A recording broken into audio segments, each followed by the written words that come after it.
जो सेना के बारे में जानते ही नहीं है वही ज़्यादा बातें कर रहे हैं। और एक चीज़ आपने वो देखा, जो प्रोटेस्ट कर रहे हैं ना, उसमें एक भी लड़का आप ऐसा मत देखना जो सेना में जाने योग्य है और जिसके अंदर देश जज्बा होगा, जो राष्ट्रवादी होगा, वो कभी देश की संपत्ति को आग के हवाले नहीं करेगा। मगर समस्या वही है कि हमारे यहाँ क्या होता है कि आप कितनी भी अच्छी योजना लाओ, मगर विरोध के नाम से विरोध होता है, तो वो ही चल रहा है। सर, भारतीय सेना के लिए जिस तरीके से केंद्र सरकार ने अग्निपथ योजना लेकर आए और उसी को लेकर जिस तरीके से विरोध देखा जा रहा है कि कहीं पर आगजनी की जा रही है, कहीं पे ट्रेनों में आग लगाई जा रही है, किस तरीके से देख रहे हैं आप इस विरोध को?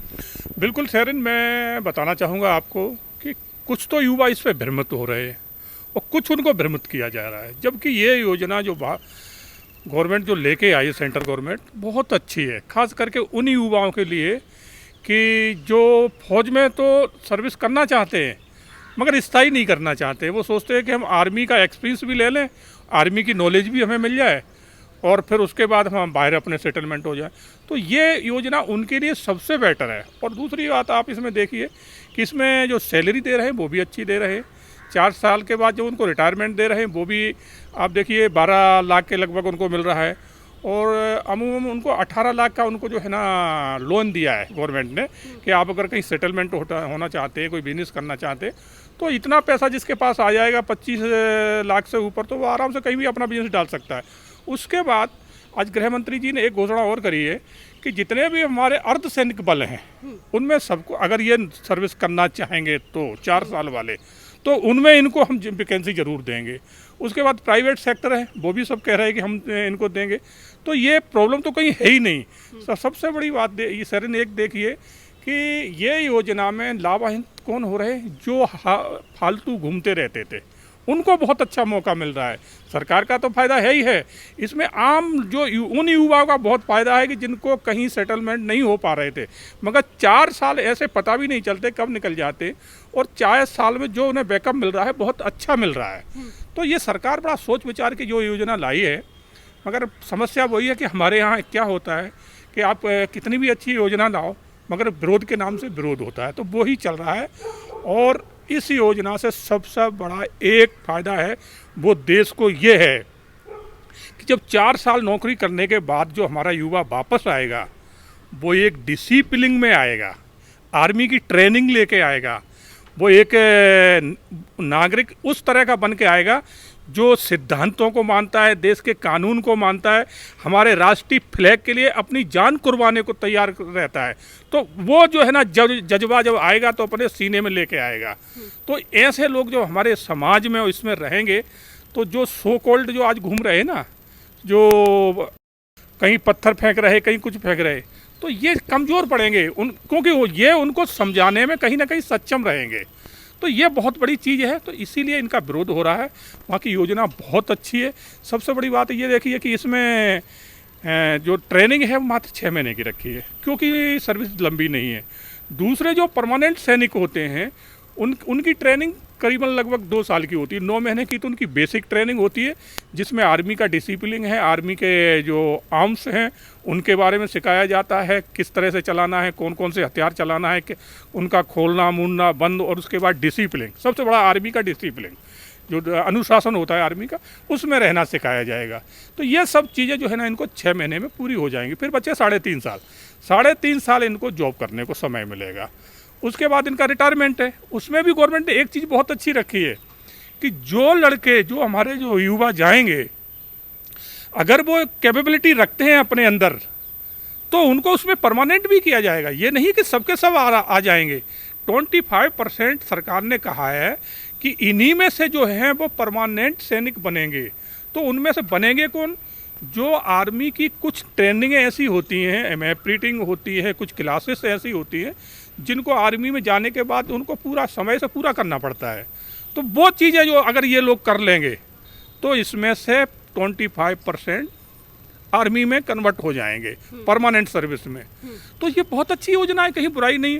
और दूसरी बात ये है कि जो सिर्फ इतना चाहते हैं कि हमें आर्मी के बारे में नॉलेज हो जाए, आर्मी हम ज्वाइन करके और एक अपने आप को ये दिखा सके कि मैं भी एक आर्मी मैन हूँ, तो उनके लिए तो और भी अच्छा है कि 4 साल में आप जो है कि आर्मी मैन बन के और सिविल में आ गए, तो आपने आर्मी की भी लाइफ एंजॉय कर ली और सिविल में आप अपनी लाइफ एंजॉय करिए। जिस तरह से आप बिजनेस करना चाहते हो तो आपको एक बहुत अच्छा पैकेज गवर्नमेंट दे रही है, उसमें आप अपना बिजनेस बहुत बढ़िया कर सकते हो। और सिविल सर्विस कोई करना चाहते हो तो उसमें आपको गवर्नमेंट जो है ना प्राउडी दे रही है। जैसे अभी हमने बताया कि अर्धसैनिक बल के हमारे काफ़ी अर्धसैनिक बल हैं, उनमें आप जा सकते हैं, बैंकेस में जा सकते हैं, बड़ी बड़ी कंपनियों में जा सकते हैं। तो कहीं कोई कमी नहीं है, मगर आज जो कमी है तो सिर्फ सोच की कमी है लोगों के पास। लोग इससे भ्रमित हैं, इसकी पूरी नॉलेज अभी तक किसी को है ही नहीं, और जो जान रहे हैं वो इन युवाओं को समझा नहीं रहे।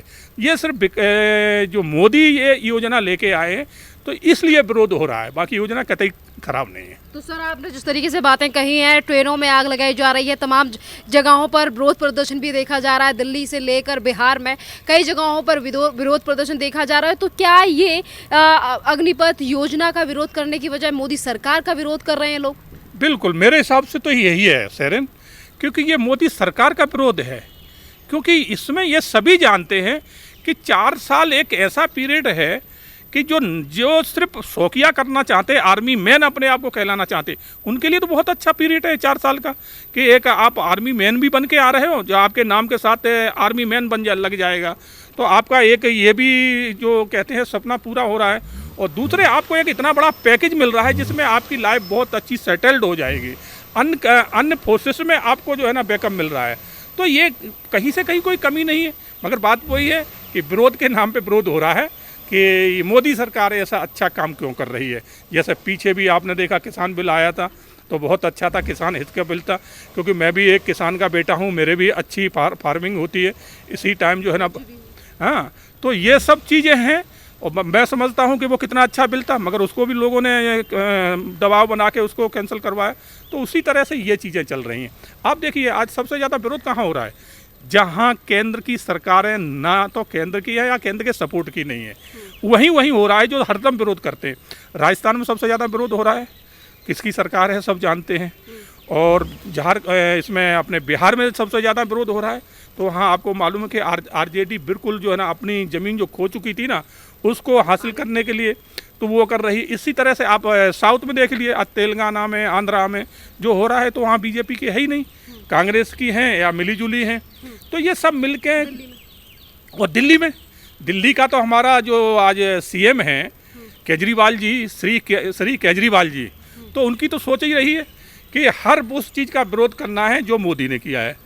तो वो तो जैसे किसान बिल का पहले इन्होंने स्वागत किया था और बाद में फिर उसका विरोध किया।